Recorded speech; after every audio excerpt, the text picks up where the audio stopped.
വെഞ്ഞാറമൂട് കൂട്ടക്കൊലക്കേസിലെ പ്രതി അഫാന്റെ പിതാവ് അബ്ദുറഹീം നാട്ടിലേക്ക് തിരിച്ചിരിക്കുന്നു.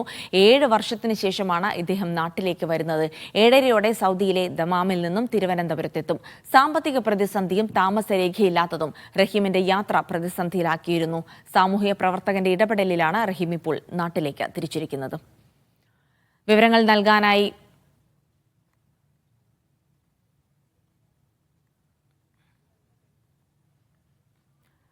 വെഞ്ഞാറമൂട് നിന്ന് ഗോപാൽ ഷിലാസനൽ, ഒപ്പം തിരുവനന്തപുരം വിമാനത്താവളത്തിൽ നിന്ന് ഷിജോ കുര്യൻ എന്നിവരാണ് ഉള്ളത്. നമുക്ക് ആദ്യം ഷിജോ കുര്യനിലേക്ക് പോകാം. Shijo, good morning. Good morning. Shijo, സാധാരണ രീതിയിൽ ഒരു പ്രവാസി അത് എത്ര വർഷങ്ങൾക്ക് ശേഷമാണെങ്കിലും നാട്ടിലേക്ക് വരുന്നത് വളരെ സന്തോഷകരമായൊരു സാഹചര്യം അദ്ദേഹത്തിന്റെ കുടുംബങ്ങൾക്കും ബന്ധുക്കൾക്കും അദ്ദേഹത്തിന് തന്നെയും ഒക്കെ ഉണ്ടാകുന്ന അവസ്ഥകളൊക്കെ നമ്മൾ കണ്ടിട്ടുണ്ട്. അത്തരം വാർത്തകളൊക്കെ ധാരാളമായി കേട്ടിട്ടുണ്ട്. പക്ഷേ റഹീമിന്റെ കാര്യത്തിൽ ഇപ്പോൾ ഇതൊന്നുമല്ല ഉണ്ടാകാൻ പോകുന്നത് എന്നുള്ള വല്ലാത്തൊരവസ്ഥ കൂടിയുണ്ട്. എന്തായാലും 7:30 അദ്ദേഹം എത്തിച്ചേരുമ്പോൾ അദ്ദേഹം എവിടേക്കാണ് ആദ്യം പോവുക തുടങ്ങിയ കാര്യങ്ങളൊന്നും നമുക്കറിയില്ല. വളരെ സങ്കടകരമായ ഒരു അവസ്ഥയാണ് നിലവിൽ റിപ്പോർട്ട് ചെയ്യാനുള്ളത് എന്ന് കൂടി അറിയാം. എന്തൊക്കെയാണ് വിവരങ്ങൾ ഷിജു? ജിൽസി സൂചിപ്പിച്ചു തന്നെയാണ് അതിൻ്റെ തുടക്കം. ഓരോ പ്രവാസിയും കടൽ കടന്ന് സ്വപ്നത്തോടു കൂടിയാണ് പ്രവാസി ജീവിതത്തിലേക്ക് കടക്കുന്നത്. അവിടെ പോയി എത്ര കാലം ജോലിയെടുത്താലും അവിടുന്ന് സമ്പാദിക്കുന്ന തുകയുമൊക്കെ ആയിട്ട് നാട്ടിലേക്ക് അവരുടെ സ്വപ്നങ്ങൾ സാക്ഷാത്കരിക്കാൻ വേണ്ടി വരുന്നൊരു വരവുണ്ട്. അവിടെ അവരെ കാത്തിരിക്കാനായിട്ട് അവരുടെ ഉറ്റവരും ഉടയവരും മക്കളുമെല്ലാം ഈ നാട്ടിലുണ്ടാവും. പക്ഷേ ഇവിടെ തീർത്തും വ്യത്യസ്തമാണ്. നെഞ്ചു നീറിയുള്ള ഒരു മടങ്ങിവരവാണ് അബ്ദുറഹീമിനെ സംബന്ധിച്ചുകൊണ്ട് നാട്ടിലേക്കുള്ളത്. ഇവിടെ വരുമ്പോൾ സ്വന്തം മക്കളില്ല, ഭാര്യ അതീവ ഗുരുതരാവസ്ഥയിൽ ആശുപത്രിയിൽ തുടരുന്നു.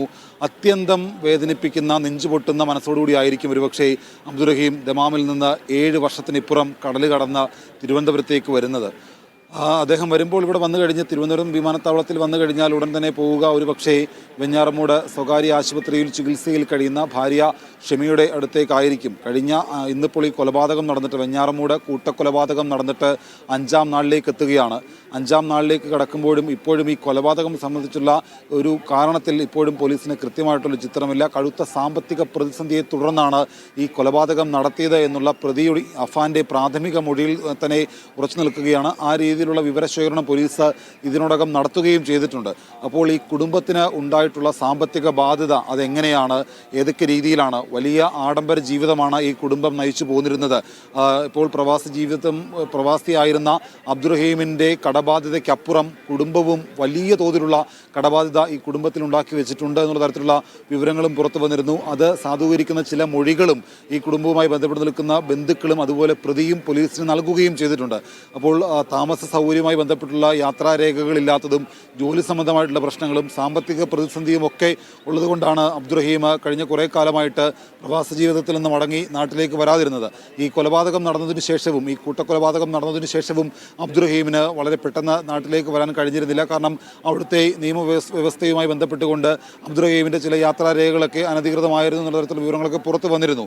അപ്പോൾ അതിന് പിന്നാലെ അവിടുത്തെ സാമൂഹിക പ്രവർത്തകരുടെ ഇടപെടലിനെ തുടർന്നാണ് അബ്ദുറഹീമിന് നാട്ടിലേക്കുള്ള വരവിന് വഴിയൊരുങ്ങിയത്. അദ്ദേഹം ഒരു 7:30 തിരുവനന്തപുരം വിമാനത്താവളത്തിലേക്ക് വരും. അദ്ദേഹത്തെ സ്വീകരിക്കാനായിട്ട് ചില ബന്ധുക്കൾ ഇവിടേക്കൊക്കെ വന്നിട്ടുണ്ട്. അതിനുശേഷം ഇവിടുന്ന് വന്ന് തിരുവനന്തപുരം വിമാനത്താവളത്തിൽ നിന്ന് അദ്ദേഹം നേരെ പോവുക വെഞ്ഞാറമൂട്ടിലുള്ള അദ്ദേഹത്തിൻ്റെ ഭാര്യ ചികിത്സയിലുള്ള ആശുപത്രിയിലേക്കായിരിക്കും എന്നാണ് നമ്മൾ മനസ്സിലാക്കുന്നത്. അതല്ല എങ്കിൽ അതിന് സമീപത്ത് തന്നെയുള്ള ബന്ധു വീട്ടിലേക്ക് പോകും. എന്തായാലും ആദ്യം ഭാര്യയെ കാണാൻ തന്നെയായിരിക്കും അദ്ദേഹം പോവുക. കാരണം കഴിഞ്ഞ ദിവസങ്ങളൊക്കെ ബന്ധുക്കൾ നിരന്തരം ആശുപത്രിയിൽ വന്ന് പോവുകയും അവരുടെ ആരോഗ്യസ്ഥിതി തിരക്കുകയും ഒക്കെ ചെയ്തിരുന്നു. പോലീസിനെ സംബന്ധിച്ചുകൊണ്ടും ഇന്ന് ഷെമിയുടെ മൊഴിയെടുക്കുന്ന അടക്കമുള്ള കാര്യങ്ങളിലും ഏറെ നിർണായകമാണ്. എന്തായാലും ഇന്നിപ്പോൾ ഷെമിയുടെയും നാട്ടിലേക്ക് മടങ്ങി വരുന്ന അബ്ദുറഹീമിൻ്റെയും മൊഴിയെടുക്കും.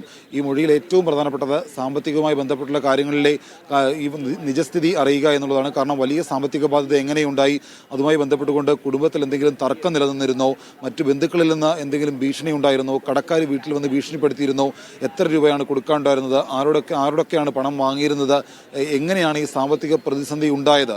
അപ്പോൾ ഇതടക്കമുള്ള കാര്യങ്ങളിൽ ഒരു വ്യക്തത വരണമെങ്കിൽ അബ്ദുറഹീമിൻ്റെ മൊഴിയെടുക്കണം.